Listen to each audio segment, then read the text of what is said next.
Hello everyone, मैं दीपक sir DLC education अड्डा में आप सभी का स्वागत कर रहा हूँ एक नए स्टोरी में। और आज मैं डिस्कस करने वाला हूँ आप लोगों से द पेडेस्ट्रियन रिटन बाय रे ब्रैडबरी। यदि मैं बात करूँ राइटर की तो एक इम्पॉर्टेंट राइटर है ये, बहुत चर्चित हैं ये, तो उनके बारे में मैं आपसे बात करूँगा। तो चलिए आप रे डॉगल्स ब्रैडबरी उनके बारे में थोड़ा जानिए। चूँकि 20th सेंचुरी के एक बहुत ही फेमस राइटर हैं, अमेरिकन ऑथर हैं, स्क्रीन राइटर भी रह चुके हैं। इन्होंने कई सारे अलग अलग टाइप के राइटिंग्स पे काम किया है। यदि हम फैंटेसी की बात करें, साइंस की बात करें, फिक्शन की बात करें, या हॉरर की बात करें, या मिस्ट्री की बात करें, रियलिस्टिक फिक्शंस की बात करें, तो उस पर भी इन्होंने बहुत ही अच्छा अलग अलग टाइप के राइटिंग को उन्होंने लिखा है। और आज का जो हमारा स्टोरी है द पेडेस्ट्रियन, आज की जो हमारी स्टोरी है द पेडेस्ट्रियन, ये एक डायस्टोपियन स्टोरी है आने वाले समय में, जहाँ पे आपका जो नॉर्मल बिहेवियर है वो एबनॉर्मल के जैसा जज किया जाए। मतलब आज जिसे हम लोग नॉर्मल बिहेवियर कह रहे हैं, वो एक आने वाले समय में, फ्यूचर में, उसे एबनॉर्मल बिहेवियर माना जाएगा और इसे कंसीडर किया जाएगा सपोज़ एक अनलॉफुल एक्ट के जैसा। तो इसलिए यहाँ पे द पेडेस्ट्रियन जो है एक डायस्टोपियन फ्यूचर स्टोरी है ये, जहाँ पे हम लोग देखेंगे कि एक व्यक्ति जो है जो वॉकिंग करने के लिए निकलता है रात को 8 बजे। चूँकि पिछले 10 सालों से वो वॉकिंग कर रहा है, लेकिन एक बार भी उसका मुलाकात जो है किसी के साथ नहीं हुआ है। वो हमेशा अकेले ही रास्तों पे चला करता है। पिछले 10 सालों से उसे उस रास्ते पे एक इंसान दिखाई नहीं दिया, और अचानक जो है उसका सामना जो है ना एक कार से हो जाता है, जो कि कार जो होता है वो रोबोटिक कार होता है। और रोबोटिक कार उसका इंट्रोगेशन करता है, और इंट्रोगेशन करने के बाद वो फाइंड करता है कि अरे आपको तो एक विशेष प्रकार की बीमारी है, अब आपको एक पागलपन की बीमारी है। तो मुझे लग रहा है इसे ठीक करने के लिए एक आपको साइकियाट्रिक की ज़रूरत है, तो आपको वहाँ पे लेके जाना पड़ेगा। सोचिए कि एट लास्ट में एक ऐसा इंसान जो बिल्कुल नेचर के करीब रहता है, नेचर से प्यार करता है, तो उसे जज करके उसे एक पागल खाने में, यदि मैं बोलूँ तो कोई बड़ी बात नहीं है, क्योंकि साइकियाट्रिस्ट के पास में जो है ना पागल लोगों को लेके जाया जाता है, जो थोड़ा मेंटली डिस्टर्ब हो जाता है। पागल भी कई टाइप के होते हैं, हम लोग नॉर्मली पागल को एक ही तरीके का मानते हैं। तो एक आइसोलेशन जो होता है लोगों के जीवन में, आइसोलेशन, लोग क्या करते हैं, आइसोलेशन में चले जाते हैं, अकेले रहना पसंद करते हैं। तो आने वाला फ्यूचर शायद ऐसा ही बिल्ड हो जाएगा। राइटर का मानना है कि हमारा सोसाइटी ऐसा हो जाएगा कि लोग आइसोलेशन में रहना पसंद करेंगे, और ऐसे समय में कोई व्यक्ति जब घर से बाहर निकलेगा एक अनयूजुअल वर्क के लिए, विदाउट मोटिव के लिए, तो उसे शायद कैद कर लिया जाए, एक ऑफेंस माना जाएगा। यदि कोई काम नहीं है तो आप घर से बाहर कैसे निकल गए, ठीक है। तो चलिए आप लोगों को एक वेकनिंग स्टोरी है, मतलब लोगों को जगाने के लिए अब समय आ गया है कि लोग थोड़ा सोचें कि अब आइसोलेशन में रहना आने वाले फ्यूचर के लिए कितना भयानक होगा। इसलिए गेट टुगेदर होना बहुत ज़रूरी है। जब समय मिले अपने दोस्तों से मिलिए, समय पास कीजिए, फैमिली मेम्बर से बात कीजिए। टीवी और मोबाइल में ज़्यादा समय नहीं व्यतीत करना है, क्योंकि 2024 में आज हम लोग हैं, और ना जाने 100 साल के बाद हमारा फ्यूचर कैसा होगा किसी को नहीं पता है। लोग किस तरह से टेक्नोलॉजी में इन्वॉल्व हो जाएंगे, टेक्नोलॉजी में इतने डूब जाएंगे कि अब वो भूल जाएंगे कुछ अच्छी चीज़ें। तो ये था एक छोटा सा डिस्क्रिप्शन इस स्टोरी का, द पेडेस्ट्रियन। अब पेडेस्ट्रियन जो है एक फ्यूचरिस्टिक स्टोरी है। इसमें राइटर एज्यूम करता है कि आने वाला हमारा फ्यूचर कैसा होगा। रात के 8 बजते ही पूरा टाउन सुनसान हो जाता है, एक भी व्यक्ति घर के बाहर दिखाई नहीं देता है। और सबको अपना घर के अंदर में एसी रूम, टीवी लगा के घर में बैठ के डूबे हुए रहते हैं। टीवी की जगह पे अब तो लग रहा है कि सबके हाथों में मोबाइल है और उस मोबाइल में लोग डूब जाते हैं। न्यू प्रोग्राम्स एसेट्रा एसेट्रा देख के अपना समय पास करते हैं। समय बिताने के लिए अब दोस्तों की ज़रूरत नहीं है ना। अब मोबाइल में वेरियस टाइप्स ऑफ गेम खेलिए, फिज़िकल गेम भी नहीं खेलना है आपको। एक ऐसी सोसाइटी बिल्ड की जा रही है। तो एक चिंता व्यक्त करने का भी विषय है पेडेस्ट्रियन। यहाँ पे चिंता व्यक्त की गई है कि ये स्टोरी एक आइसोलेशन का जो डेंजर होता है ना कम्युनिटी के लिए, उसी को यहाँ पे उजागर किया गया। तो कहीं आप भी इसका शिकार ना हो जाएं, इसलिए पढ़िए और इसे एक बार समझिए, एनालाइज कीजिए। तो चलिए, अब ये जो पार्ट मैं भी रीडिंग करने वाला हूँ पेडेस्ट्रियन, ये मैं 1 बाय 1 पढ़ने वाला हूँ, लाइन बाय लाइन सिलेबस के लिए। बाकी एक शॉर्ट समरी मैंने आप लोगों को यहाँ पे समझा दिया है। तो फिर से बता दूँ, मैं दीपक सर आप लोग के लिए लेके आया हूँ एक इंटरेस्टिंग स्टोरी पेडेस्ट्रियन, जिसे मैं लाइन बाय लाइन पढ़ूँगा और आप लोग के लिए उसे एक्सप्लेन करने की कोशिश करूँगा। तो चलिए, पहला हमारा ये स्लाइड है।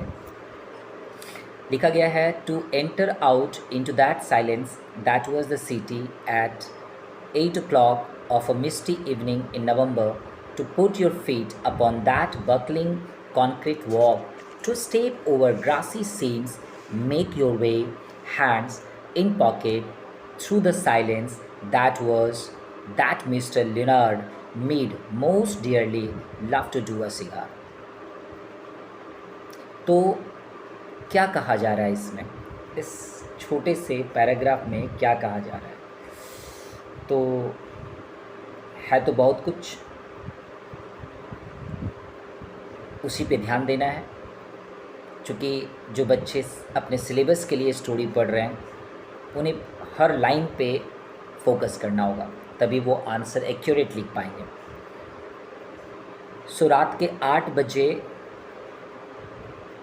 हमारा पेडेस्ट्रियन का जो मेन कैरेक्टर है मिस्टर लेनार्ड मीड, हमारा जो मेन कैरेक्टर है मिस्टर लेनार्ड मीड, इस पूरे स्टोरी का कंसंट्रेशन इसी के ऊपर में है। तो मिस्टर लेनार्ड मीड जो है वो रात के 8 बजे जो है वो नवंबर का महीना होता है और बिल्कुल ठंड भरा शाम होता है। मतलब रात के तो 8 बज चुके हैं और रात के 8 बजे ठंड जो है वो और ज़्यादा अपना असर बढ़ा देती है। नवंबर का महीना है। वो एक ऐसे रास्ते पे चलते हैं जिस रास्ते की पपड़ी निकलना स्टार्ट हो गया है। रास्ते के ऊपर में दोनों तरफ से घास जो है ना अपना कब्जा करना स्टार्ट कर दिया है। ऐसा क्यों? क्योंकि उस रास्ते पे अब कोई नहीं चलता है। क्योंकि रास्ते पे कोई चलता तो वो इंक्रोचमेंट नहीं होता। मिस्टर मीड को पसंद है पॉकेट में हाथ डालकर उस चुपचाप, मतलब पूरे चुपचाप सुनसान रास्ते से चलना। और बच्चों की तरह उन्हें पसंद है अपने मुंह से भाप निकालना। हम लोग को पता है कि जब ठंड का मौसम होता है और जब हम लोग अपनी भाप छोड़ते हैं ना, तो एक स्मोक की जैसा हमारे मुंह से निकलता है। क्योंकि बच्चों की जैसा उन्हें ऐसा करना पसंद है। और मिस्टर लेनार्ड जो है वो अपने वॉकिंग पे निकल जाते हैं। कुछ इम्पॉर्टेंट वर्ड है जो कि नीचे मेंशन है, आप इसे पढ़ लीजिएगा, नोट डाउन कर लीजिएगा फॉर योर सिलेबस। ठीक है, चलिए हम लोग नेक्स्ट स्लाइड की ओर बढ़ते हैं। मिस्टर लेनार्ड निकल चुके हैं घर से। He would stand up the corner of an intersection and peer down long moonlit avenues of sidewalk in 4 directions, deciding which way to go, but it really made no difference. He was alone in this world of AD 2053, or as good as alone, and with a fine decision made a path selected. He would stride off, sending patterns of frosty air before him like the smoke of a cigar. जब वो घर से बाहर निकल जाते हैं, चलते चलते एक चौराहे पे पहुंच जाते हैं। एक ऐसा चौराहा जहाँ पे जाने के बाद वो डिसाइड करते हैं कि उनको किस रास्ते में जाना है। चूँकि वो हमेशा पिछले कई सालों से वो वैसा ही करते हुए आ रहे हैं, उस चौराहे पे पहुंचने के बाद उसे किस रास्ते में जाना है वो डिसाइड कर लेते हैं, और डिसाइड करने के बाद वो उस रास्ते पे चलना स्टार्ट कर देते हैं। तो जैसे वो चलना स्टार्ट किए, ठीक है, तो चूँकि उस रास्ते पे खड़ा होना और डिसाइड करना उनके लिए कोई नई बात नहीं है। हो सकता है कि किसी के लिए नई बात हो कि फ़र्स्ट टाइम वो डिसाइड कर रहा है किस रास्ते में जाए, लेकिन उनके लिए कोई फ़र्क नहीं पड़ता है, क्योंकि वो अकेले ही उस रास्ते पे चला करते हैं और वो डिसीजन लेके अपने रास्ते पे चलना स्टार्ट करते हैं। चूँकि यहाँ पे एक वर्ड है स्ट्राइड ऑफ, चूँकि जब वो चलना स्टार्ट करते हैं तो कोई लड़खड़ाहट नहीं होती है उनके कदमों में, लड़खड़ाहट नहीं होती उनके कदमों में। क्यों? कि कोई व्यक्ति चौराहे से कंफ्यूज होकर यदि कोई रास्ता चूज़ कर ले तो शायद उसके कदमों में इम्बैलेंस देखने के लिए मिलेगा, मतलब कभी बड़ा कदम कभी छोटा कदम, ऐसा कन्फ्यूज़न वाला। लेकिन वो बड़े शान से ना जो रास्ते पे डिसाइड कर ले उस रास्ते पे एकदम बिल्कुल लॉन्ग लॉन्ग वॉक करके वो चलना स्टार्ट करते हैं। और आपको पता ही है कि उन्हें क्या पसंद है, सो चलते हैं और भाप थोड़ा छोड़ा करता है अपने मुंह से, और उन्हें क्या दिखाई देता है?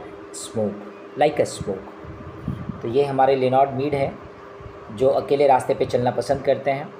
एक चौराहा आता है, चौराहा जो है वहाँ पे चूँकि रात का समय है और रास्ते पे जो रोशनी है वो चाँद से आने वाली रोशनी से वो उजागर है रास्ता, यानी रास्ते पे जो लाइट पड़ रही है वो चाँद की रोशनी पड़ रही है, और उसी रास्ते पे वो चलना पसंद करते हैं अकेला।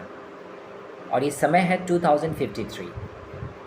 एक इमेजिनेशन है, आज हम लोग 2024 में हैं और माना जाता है कि शायद ये स्टोरी 50s या 60s में लिखा, मतलब 50s में ये स्टोरी पब्लिश हुआ था। उस समय जो है ना ये स्टोरी बहुत चर्चित था, टीवी का ज़माना था उस समय, और अभी तो मोबाइल का ज़माना है, बस टेक्नोलॉजी थोड़ा एडवांस हो गया है, बट फीलिंग दोनों का सेम है। मोटिव थीम्स आज भी सर्व करता है रे ब्रैडबरी का द पेडेस्ट्रियन, बिल्कुल वैसे ही। नेक्स्ट हमारा sometimes he would walk for hours and miles and return only at midnight to his house. कभी कभी तो वो घंटों और मीलों दूर चले जाते हैं, तब जाके वो वापस आते हैं। और कब आते हैं? बिल्कुल मिडनाइट में। On his way he would see the cottage and homes with their dark windows, and it was not unequal to walk through a graveyard where only the faintest glimmers of firefly light appeared in the flickers behind the windows. जब वो रास्ते से गुजरते हुए आगे जाते हैं तो रास्ते के दोनों तरफ जब उन्हें घर दिखाई देता है, कॉटेज दिखाई देता है, तो वो कॉटेज की खिड़कियां बंद होता है, अंदर से लाइट नहीं आती है, डार्कन रहता है, मतलब अंदर डार्कन रहता है। और it was not unequal, means it was equal to walking through the graveyard. चूँकि वैसे अंधेरी थोड़ा मूनलिट नाइट में चलना यानी कि मानो ग्रेवयार्ड में चल रहे हैं। ग्रेवयार्ड कंपैरिजन है यहाँ पे, आप वो उस टाउन को एक ग्रेवयार्ड की संज्ञा दे दी है। ये जो घर है ना वो मानो ग्रेव हो, मरे हुए लोगों का, और उस ग्रेवयार्ड में वो चल रहे हैं। तो बिल्कुल एक फेंटेस्ट ग्लीमर्स फायरफ्लाई लाइट उनको दिखाई देता है। कभी कभी कुछ खिड़कियों के कुछ खिड़कियों के अंदर यदि टीवी चल रहा है तो उसका लाइट आ रहा है, बाकी लाइट सब बंद है, तो एक ग्लीमर्स ऑफ फायरफ्लाई लाइट्स उन्हें दिखाई देता है। जैसे जुगनू चकमका जुगनू जो रात में चमकने वाला एक इंसेक्ट होता है, जब वो रात में दिखाई देता है, थोड़ी लाइट करता है बंद हो जाता है, लाइट करता है बंद हो जाता है, वैसे ही खिड़कियों से एक झिमझिम करने वाली लाइट भी दिखाई देता है, ग्लिमर्स दिखाई देता है, जो कभी थोड़ा तेज़ हो जाता है, कभी धीमा हो जाता है, कभी डार्क हो जाता है, कभी कलरफुल हो जाता है। तो वो डिस्क्राइब करते हैं कि अंदर में जो टीवी चल रहा है ना, और टीवी से जो लाइट निकल रहा है वो लाइट थोड़ा फ्लिकर्स करता है, क्योंकि अंदर कोई दिया नहीं है, लैंटेन नहीं है, टीवी चल रहा है। और टीवी से जो लाइट आ रहा है वो लाइट क्या है ना, फ्लिकर्स वाली लाइट होता है। जैसे ही सीन बदलता है, क्लिप्स बदलते हैं, तो डिफरेंट टाइप्स ऑफ लाइट आता है, तो रूम में जो रिफ्लेक्शन होता है लाइट का वो डिफरेंट टाइप्स का हो जाता है। तो next, sudden grey phantoms seems to manifest upon inner room walls, where a curtain was still undrawn against the night. There were whispering and murmurs where a window in a tomb-like building was still open. Mr. Leonard Mead would pause, cock his head, listen, look, and march on, his feet making no noise on the lumpy walk. अचानक चलते चलते उन्हें किसी घर के corner में कुछ आवाज़ें सुनाई देता है, ठीक है, और अभी भी पर्दा उसमें टांगा नहीं गया है। तो अंदर से जो इंसान खड़ा है ना, उसकी जो छवि है वो एक फैंटम्स के जैसा दिखाई देता है। कुछ बात कर रहे हैं, तो विस्परिंग जब साउंड उन्हें सुनाई देता है तो वो थोड़ा खड़े हो जाते हैं, अपने गर्दन उठाते हैं, सुनने की कोशिश करते हैं। चूँकि अंदर क्या बोल रहे हैं उन्हें समझ में नहीं आता है, तो वहाँ से वो चल देते हैं, मार्च ऑन। और जब वो चलते हैं तो एक लंपी वॉक में चलते हैं, अनइवन वॉक में चलते हैं, बिना आवाज़ किए हुए कि किसी को डिस्टर्बेंस ना हो। For long ago he had wisely change to sneaker when strolling at night, because the dogs in intermittent squads would parallel his journey with barking if he wore hard heels, and lights might click on and faces appears and an entire street be startled by passing of a long figure himself in the early November evening. चूँकि mister जो हमारे character हैं Lenard Mead, हमारे जो main character हैं, यदि उस character की बात करूँ तो वो बड़ा स्मार्ट है। उसे पता है रात में यदि हार्ड शू पहन के चलेंगे तो स्ट्रीट के डॉग जो है ना उसे काफ़ी परेशान करेगा, और जब वो परेशान करेगा तो आसपास के जो लोग हैं वो घर के बाहर निकलेंगे और टॉर्च जला के मिस्टर मीड के ऊपर ही फोकस करेंगे। और वो लोग सोचेंगे कौन सा एक क्रिएचर आ गया है इतनी रात को जो कुत्ते उसके पीछे भौंक रहे हैं। इसलिए अब वो हार्ड सोल वाले शू नहीं पहन के चलते हैं, एक स्नीकर पहन के चलते हैं जिससे बहुत कम आवाज़ आता है, ठीक है। और चूँकि वो किसी को डिस्टर्ब नहीं करना चाहते हैं अपने वॉकिंग के कारण, और इसलिए वो स्नीकर में चेंज हो चुके हैं। बस ये कहानी है यहाँ पे। सो आगे बढ़ते हैं। On the particular evening he begin his journey in a westerly direction. चूँकि ऑन दिस पार्टिकुलर इवनिंग, चूँकि जिस दिन की आज मैं डिस्कस कर रहा हूँ, चूँकि उनका तो हैबिट हो चुका है, पिछले 10 सालों से वो वॉकिंग कर रहे हैं, तो जिस दिन ये ट्रेजेडी जो घटने वाला है, जो भी मैं आपसे डिस्कस करूँगा थोड़ी देर के बाद, वो इवेंट होगा इस स्टोरी में। So on this particular evening he began his journey in westerly direction. चूँकि हवा पश्चिम की ओर बह रही है और उसी हवा की दिशा के साथ में वो उस दिन चलना स्टार्ट करते हैं toward the hidden sea. There was a good crystal frost in the air. चूँकि हवा बहुत ही चिल है, जब वो अपने सांस लेते हैं तो वो सांस पहले नोज से होते हुए लंग्स में जाता है, और लंग्स में जाने के बाद वो अलग अलग ब्रांचेस में एंटर करता है, मानो कि वो क्रिसमस ट्री का शेप बना रहा हो अंदर में, मतलब लंग्स के अंदर में। You could feel the cold light going on end of. चूँकि सांस लेना, जब सांस लिया जाता है तो अंदर फेफड़े में महसूस होता है कि अलग अलग ब्रांचेस में जो ना कोल्ड फीलिंग जा रहा है। So all the branches filled with invisible snow, और सारा का सारा जो ब्रांचेस है वो एक इनविजिबल स्नो से चिल हो जा रहा है, ऐसे महसूस हो रहा है ठंड। ही लिसन टू देयर फेंट push of his soft shoes through atom lips. चलते चलते चूँकि वो एक आवाज़ सुनते हैं, सॉफ्ट पुश की आवाज़, जब पत्तों पे पड़ता है, सूखी हुई पत्तों पे जब उनका पैर पड़ता है। वैसे चलते चलते वो एक कोई भी पत्ता उठा लेते हैं, है ना, लेकिन उससे पहले एक छोटा सा डिस्क्रिप्शन है।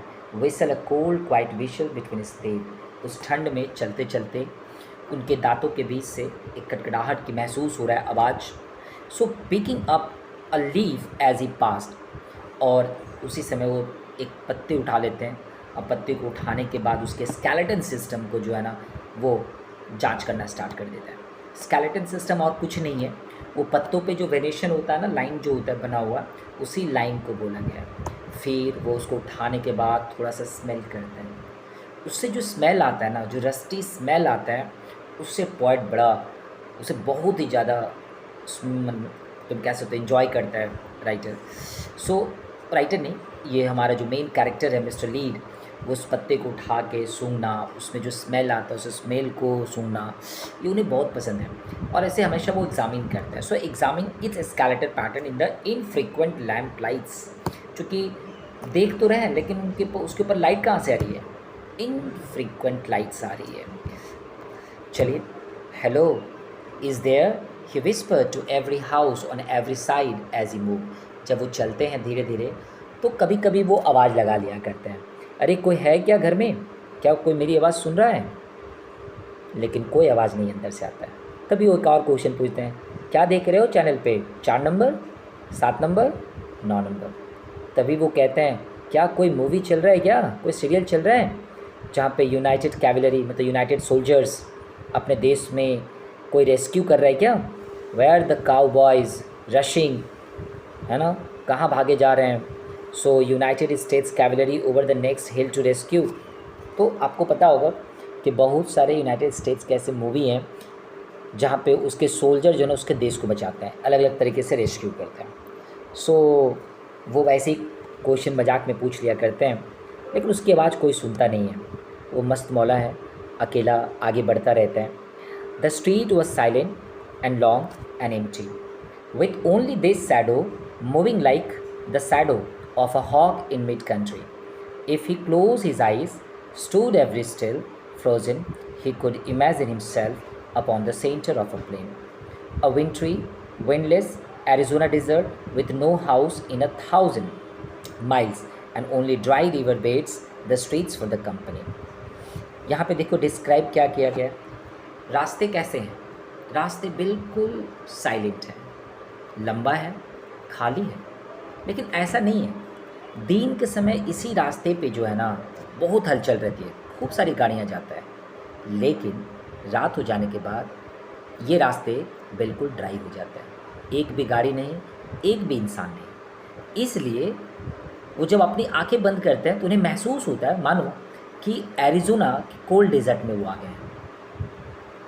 ठीक है, और वो जस्ट महसूस करते हैं कि जो रास्ते हैं वो कैसा है, बिल्कुल ड्राई रिवर बेड है। जब नदी की पानी सूख जाता है ना, तो जब नदी की पानी पूरा सूख जाता है तो जो नदी का जो प्रवाह का जो रास्ता होता है हम लोग उसे ड्राई रिवर बेड कहते हैं। ड्राई रिवर बेड मतलब जिससे नदी बहती है वो रास्ता पूरा ड्राई हो जाता है। वैसे ही जिस रास्ते पे हमारा मिस्टर मीट जो चल रहा है ना, उस रास्ते को राइटर ने ड्राई रिवर बेड बोला है। क्यों? क्योंकि उस पर एक भी गाड़ी नहीं है, एक भी इंसान नहीं है, बिल्कुल सुनसान है वो। What is it now? He asked the house, noticing his wristwatch. चूँकि अब काफ़ी रात हो गया है, अपनी घड़ी पे जब हाथ देते हैं तो 8:30 बज रहा है। 8 बजे घर से निकले थे, आधा घंटा हो चुका है। 8:30 PM हो चुका है, रात के 8:30 बज रहे हैं। और ये जो टाइम है ना वो बड़ा भयानक टाइम है। यदि हम बात करें time for dozen assorted murders, a quiz, a review, comedian falling off the stage. So ये जो टाइम है वो बड़ा ख़तरनाक समय है। Now what was the murmur of the laughter from within the moon white house. वो कहते हैं क्या आवाज़ आ रहा है। ही हेजिटेटेड, वो थोड़ा उसकी हेजिटेट करते हैं जाने से, but went on, nothing more happen. जाते हैं, देखते हैं, थोड़ा सुनने की कोशिश करते हैं, लेकिन कोई आवाज़ उन्हें समझ में नहीं आता है। He stumble over a particularly uneven section of the sidewalk. और उसके बाद चूँकि उसी रास्ते पे दोबारा आ जाते हैं चूँकि साइड वॉक जो होता है चलने के लिए उस पर। द सीमेंट वॉज वैनिसिंग, पहले भी हम लोग कर चुके हैं कि रास्ते अब कैसे हो चुके हैं, पपड़ियाँ उखड़ चुकी हैं, सीमेंट उखड़ उखड़ के जा रहे हैं, ग्रास उसको कवर कर रहे हैं।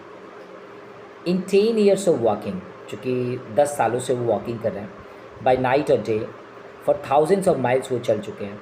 He had never met another person walking, not once in all the time, अभी तक वो किसी से भी नहीं मिले पिछले 10 सालों में। So he came to a clover leaf intersection which stood silent where 2 main highways cross the town.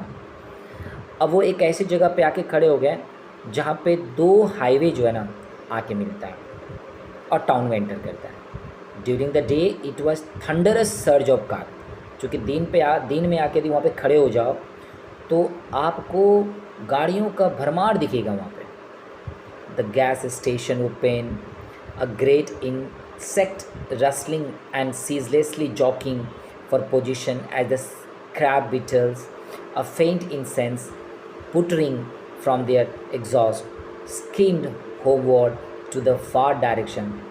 लेकिन now these highways too were like streams in a dry season. चूँकि सूखे मौसम में नदी की धारा जैसे सूख जाती है, बिल्कुल वैसे ही अभी वो दिख रहा है। All stone and bed and moon radiance, सब जो है ना बिल्कुल चमक रहा है कम लाइट में। ही turn back on a side street circling around toward his home. He was nothing a block of his destination when the lone car turned a corner. Quite suddenly flashed a fierce white cone of the light upon him. He stood entranced, not unlike a night moth, stunned by the illuminations and then drawn toward it. तो हम लोग देख सकते हैं अब वो चूँकि वापस मुड़ते हैं, और जब वापस मुड़ते हैं तो अब घर की ओर उनको चलना है। उसका डेस्टिनेशन क्या है? उनका घर है। तभी उनका रास्ता जो है ना वो रोक लिया जाता है। किसके द्वारा? एक कार के द्वारा। एक फ्लैश लाइट गाड़ी से आ रही है और सारा का सारा कंसंट्रेशन किसके ऊपर में डाल दिया गया है? मिस्टर मीड के ऊपर में, लेनार्ड मीड के ऊपर में। So flashed a fierce with cone of light from him, he stood entranced, चूँकि वो वहीं पे खड़े रहते हैं। Not unlike a night moth, जो लाइट मोथ के जैसा उनको कंसीडर कर दिया गया। So stern by the illumination and then down towards it. तो हम लोगों को देखना है कि अब क्या होने वाला है। तो मिस्टर लेनार्ड मीड का रास्ता एक कार आके रोक देता है। फ्लैश लाइट पड़ रहा होता है, मिस्टर लेनार्ड वहाँ पे खड़े रहते हैं चुपचाप। तभी a metallic voice call to him, stand still, stay where you are, don't move. तभी गाड़ी से आवाज़ आती है, सीधे खड़े रहो, हिलो मत, don't move.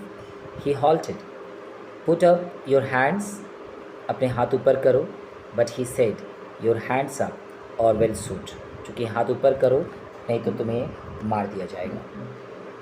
The police of course, but what a rare incredible thing in a city of 3 million, चूँकि 3 मिलियन का सिटी है, there was only 1 police car left, एक ही पुलिस कार लेफ्ट है। वॉज नॉट दैट करेक्ट, यदि ये सही नहीं है कि ever since years ago, just 1 साल पहले 2052 में the election year, force had been cut down, force को कट डाउन कर दिया गया। पहले 3 कार था, अब 1 कार है। क्राइम वॉज एबिंग, अब क्राइम जो है ना बिल्कुल शांत हो चुका है। There was no need for the police, police की कोई ज़रूरत नहीं है, save for this one lone car wandering the empty streets. और केवल एक कार है जो वह खाली रास्ते में केवल घूमता रहता है, वॉन्डरिंग एंड वॉन्डरिंग। तो ये रहा हमारा आज का फर्स्ट पार्ट का वीडियो। तो इसको कंटिन्यू करेंगे हम लोग सेकंड पार्ट में। तो यदि आपको स्टोरी अच्छी लगी तो अपने दोस्तों में शेयर कर दीजिएगा, और यदि पसंद आया तो लाइक कर दीजिएगा। Thank you.